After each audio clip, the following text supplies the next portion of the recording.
Und mit dem Thema Migration beschäftigen sich auch die Innenminister in Potsdam. Heute noch einmal Marco Reinke für uns vor Ort. Marco, die Debatte, sie geht weiter. Ist mit Ergebnissen zu rechnen?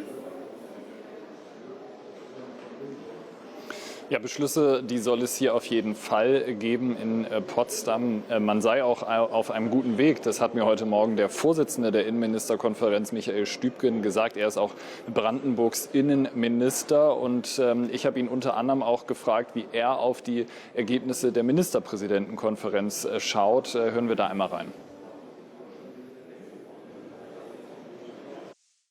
Also hier bin ich mit den Zwischenergebnissen, die wir haben in der Innenministerkonferenz, sehr zufrieden.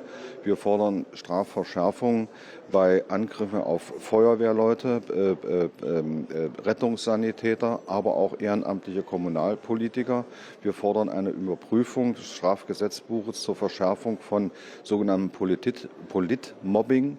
Das heißt, es gibt einen Mobbing-Paragraphen, aber es ist bisher nicht definiert, was ist eigentlich, wenn Politiker, ehrenamtliche Politiker oder hauptamtliche Politiker wirklich gejagt und gemobbt werden, Tag und Nacht.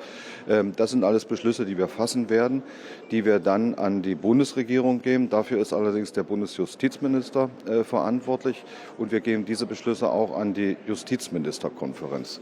Bisher ist der Bundesjustizminister in dieser Frage geradezu tatenlos und das muss sich zwingend ändern.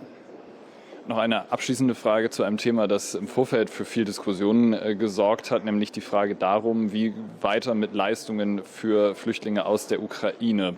Sind Sie hier weitergekommen? Sie selber haben ja die Position vertreten, Bürgergeld für ukrainische Flüchtlinge, das soll es in dieser Form zumindest erst einmal nicht mehr geben.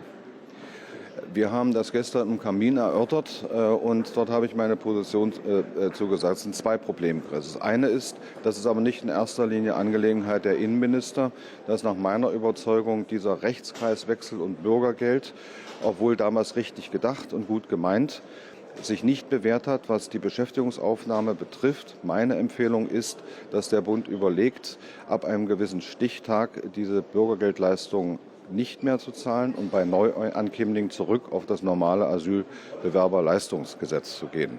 Das ist aber nicht unser Zentralthema. Mein Zentralthema ist dies, dass wir im Moment eine Rechtsunklarheit haben, die sich durch neue gesetzliche Regeln in der Ukraine, das Wehrgesetz, verschärft haben. Was ist mit wehrpflichtigen Ukrainern, die sich ihrer Wehrpflicht in der Ukraine entziehen und hier Bürgergeld oder Flüchtlingsstatus erhalten? Dort hat mir die Innenministerin zugesagt, die Bundesinnenministerin, kurzfristig diese offenen Rechtsfragen zu klären. Und meine Empfehlung war auch, dass die Bundesregierung versucht, eine Vereinbarung mit der ukrainischen Regierung in dieser Angelegenheit zu bekommen. Wir brauchen hier Klarheit in dieser wichtigen Frage.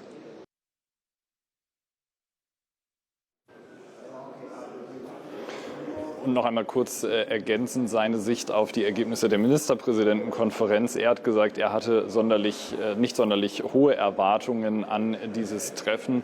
Und er hat mir auch noch gesagt, dass für ihn die Themen, die hier besprochen werden, weitaus tiefer sind als das, was die Ministerpräsidenten auch entscheiden können. Also von daher dürfen wir da auch gespannt sein, was wir dann später bei der Pressekonferenz dazu hören werden.